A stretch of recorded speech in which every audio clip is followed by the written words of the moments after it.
আসসালামু আলাইকুম। আমি জান্নাত। আমার নতুন একটি ভিডিওতে আপনাদের অনেক অনেক স্বাগতম। কেমন আছেন সবাই? আশা করি খুব ভালো আছেন। সেপ্টেম্বর মাসের আজকে হচ্ছে 10 তারিখ।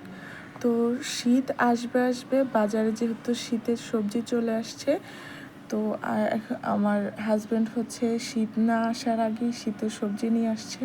এগুলো কতটা কি ভালো হবে আমি জানি না। ফুলকপিগুলো তো দেখে একদমই আমার পছন্দ হয় নাই। যাই হোক, কিন্তু আমার হাজব্যান্ড হচ্ছে কোনো তরকারি খায় না, খালি সিম আর ফুলকপি এই দুইটা তরকারি খুব পছন্দ করে। তো যেহেতু নিয়ে আসছে, আজকে হচ্ছে আমি এই সিম আর ফুলকপি দিয়ে চিংড়ি মাছ দিয়ে রান্না করব। এই যে এইটুক চিংড়ি মাছের ভিতরে দেখেন আবার ডিমও হয়েছে। তো এই যে আপনাদের সাথে কথা বলতে বলতে আমার তরকারি কাটা শেষ। তো আমি হচ্ছে এখন তরকারিগুলোকে ভালো করে একদম ধুয়ে পরিষ্কার করে নিব।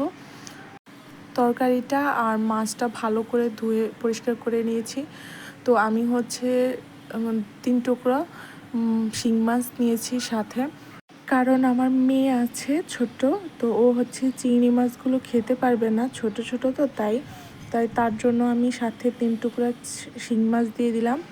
তো এই যে আমার তেলটা গরম হয়ে গেছে, তো এখন আমি পেঁয়াজ দিয়ে দিলাম। পেঁয়াজটাকে ভালো করে একদম নেড়ে ভেজে নেব। তারপর পেঁয়াজের ভিতরে হচ্ছে আমি 1/2 চামচ আদা, 1/2 চামচ রসুন, এগুলোকে ভালো করে আগে আমি পেঁয়াজ সাথে ভেজে নেব, যেন আদা রসুনের কোনো ঘ্রাণ না লাগে, গন্ধটা চলে যায়। তারপরে দিয়ে দিচ্ছি কাঁচামরিচ। তো এগুলোকে ভালো করে নেড়ে তারপরে দিয়ে দিব হচ্ছে লবণ, পরিমাণ মতো লবণ, মরিচ, গুঁড়ামরিচ, তারপরে হচ্ছে হলুদ গুঁড়ো দিয়ে তারপর ভালো করে নেড়ে আগে মশলাটাকে ভেজে নেব। তারপর একটু পানি দিয়ে দিলাম যেন শুকনো মশলাগুলো পুড়ে না যায়।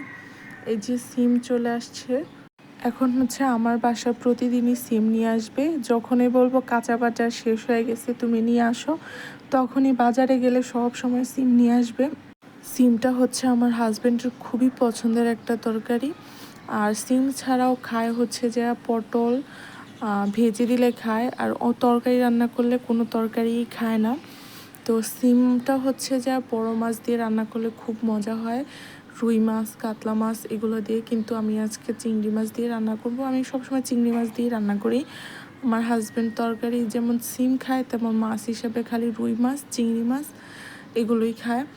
তো এই দুইটা জিনিসই বেশি খায়, আর অন্য কোনো মাছ খায় না।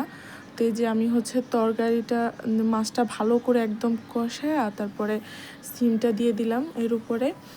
তো এখন হচ্ছে তরকারিটা আর মাছটা ভালো করে নেড়ে ঢাকনা দিয়ে রেখে দেব তরকারিটা নরম হওয়ার জন্য। এই যে অনেকক্ষণ ঢাকনা দিয়ে রেখে তারপরে মাঝে মধ্যে নেড়ে দিয়েছিলাম।